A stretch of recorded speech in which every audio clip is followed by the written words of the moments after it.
Yeah. Good morning, everyone. Now we are going to discuss about important topic in Spring and Spring Boot are RESTful web services. The annotations are uh, request mapping and get mapping. So here is the question: what is the difference between request mapping and get mapping annotations in Spring applications? So before going to know about the request mapping and get mapping annotations, we understand what is the request mapping, how we map the requests, and what is the request and what are the types of requests and how the request comes to our resources. Let's say we have one client application. So client application is uh, requesting resources from the service or server. So client is sending one request, expecting some resources from the service. So client is sending a request on HTTP protocol. So over the network, it is sending HTTP request. So the URL it is sending as a GET request. So it is uh, sending request like it want some users information. Let's say users of ID 1000 it want. So it is sending some URI like this as a GET request from HTTP protocol, and so server will receive that request, and server has to process that request. So in service or server, there might be multiple resources which can handle the client request. So particular client request, this type of request, which service or which resource, which handler has to handle. So to map that one, we need request mapping in our Spring applications. So in Spring controller, we have to map each client request to a handler class. So the handler class is nothing but controller, and handler method is nothing but Java method inside a REST controller class. So before that, we have discussed client can send different types of requests over the HTTP protocol over the network. So this is a one type of request. So what are the other types of requests? Like we have get, we discussed, and we have post, delete, and put request. So these are the types of requests user can send over the network for uh, accessing the resources. We'll go to our application and we'll see how we can use those annotations. Yeah, this is a REST controller class. I annotated with REST controller, so this can be used for mapping the client requests. So client requests are coming as a resources URIs. So that URIs needs to be mapped to a particular method, so that method can be responsible for handling the client request, particular client request. So before that, we have two annotations like a request mapping and get mapping. So the request mapping, what exactly it is? Request mapping maps the request from the client. Okay. So here we will use the request mapping to map the resources. Yeah, this is a request mapping. So here we need to mention what is the URI it is going to handle. Let's say the users. Yeah, it is just accepting users are just hi, and what type of methods it can handle. So HTTP methods can be get, post, delete. So method is request method of get, it can be handled. So I am conferring get request method. So here what I'm saying is this method can handle a request of type get request and of URI hi. So any URL having the URI of hi, this method will be handled, and method will be responsible for processing that request and sending the response. So this is a simple method which is printing the log some message and writing that message to the client, so that will be displayed in browser or any client resources. We will hand we will see from the browser or Postman. So here is the Postman. I am sending a request. So my local application is running on port number 8080, and my request URI is just hi. So I'm sending request.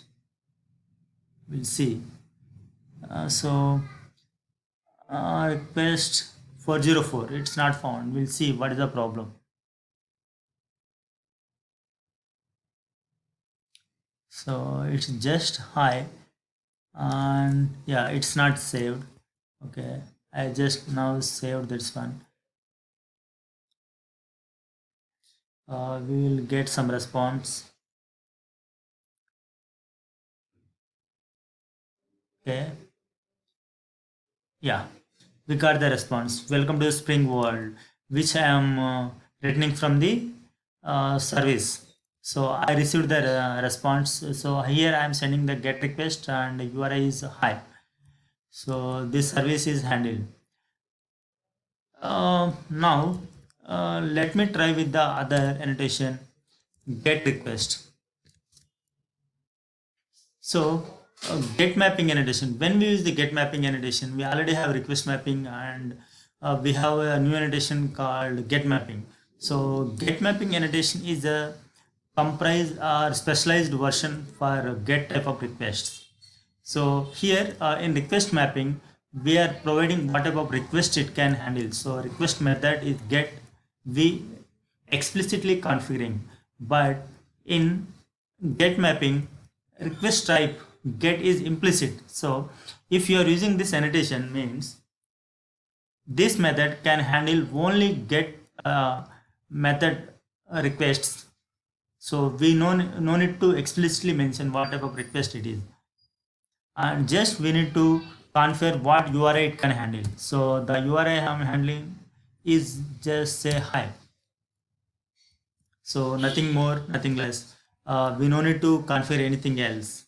This is enough.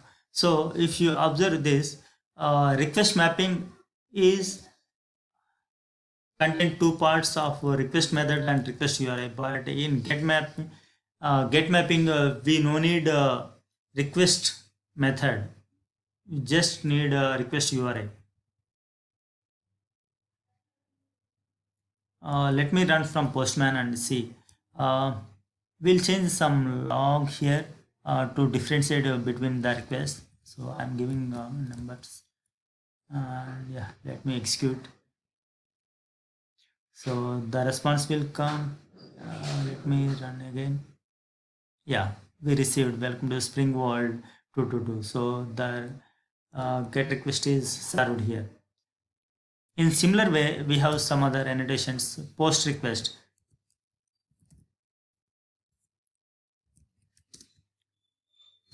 Post mapping annotation. So the post mapping annotation, what it will do? Post mapping annotation is saying it can handle only post request types.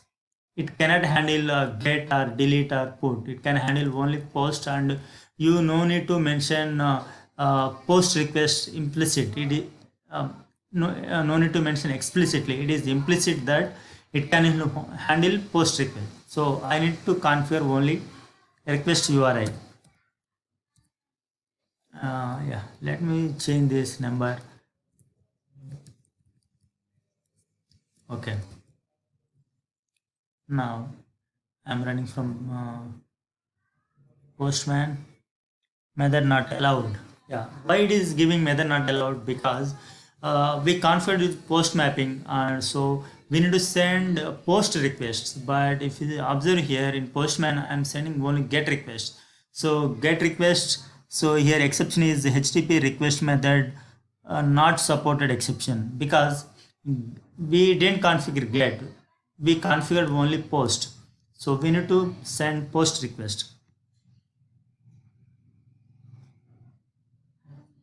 This one. Okay. And In a similar way, we can configure put or delete. And one more thing, let's say my method, this is a say hi method, want to handle get or post. So how can we configure that one? If I use get mapping, uh, something like this, and I cannot use post mapping. Both annotations cannot be applied on single function. So at that time, we need to go for request mapping this annotation, and in this we need to mention what are all methods it can be handled. So it is handling get already, so I am configuring post as well. Yeah, we can see now post I'm sending. So yeah, post request we received, and now I will send get request as well.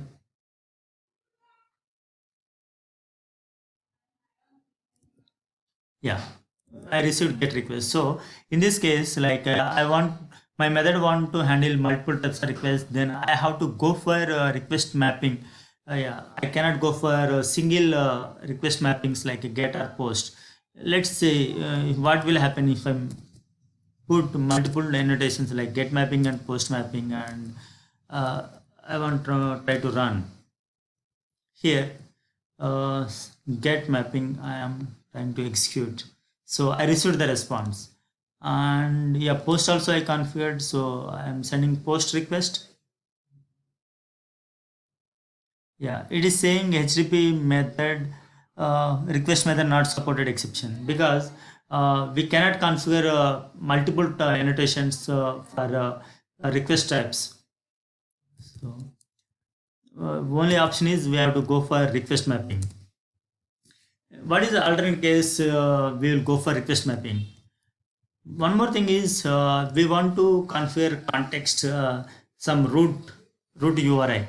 So at the time at the request mapping annotation, we can use at class level to route a particular type of request to a class. So I can give like a just users. So this URI, so this root URI will be applied for if it has multiple methods, like this is one method, and if my class has multiple request handlers, it can be uh, used with a single root, and each particular function can handle separate URIs. So I configured something like this. Let me hit from the postman. So I can send get or post request. So I'm sending post request and hi. Let's see what will happen. It's not found 404 error, because I have configured root URI as users. So I need to provide users and then hi. Then the request will first goes to here users, it is map, so it is matching here, and then it will comes to this method mapping, and this method will get executed. Yeah, we got the response here. So if you see here, what is get method and post method, how they are derived. Initially we have a request mapping annotation, and Spring came up with a new annotation called get mappings and post mappings. So to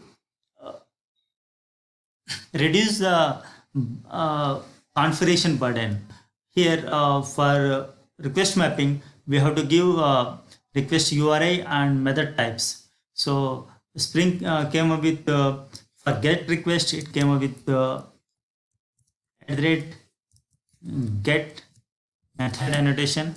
Similar way, it for post it came up with post method, and delete it is a delete method, and for put it's a put method annotation they are provided, so that request method we it can be implicit, no need to configure explicitly. We can avoid that configuration, we can simply use those for the single request. if multiple requests or if you want to configure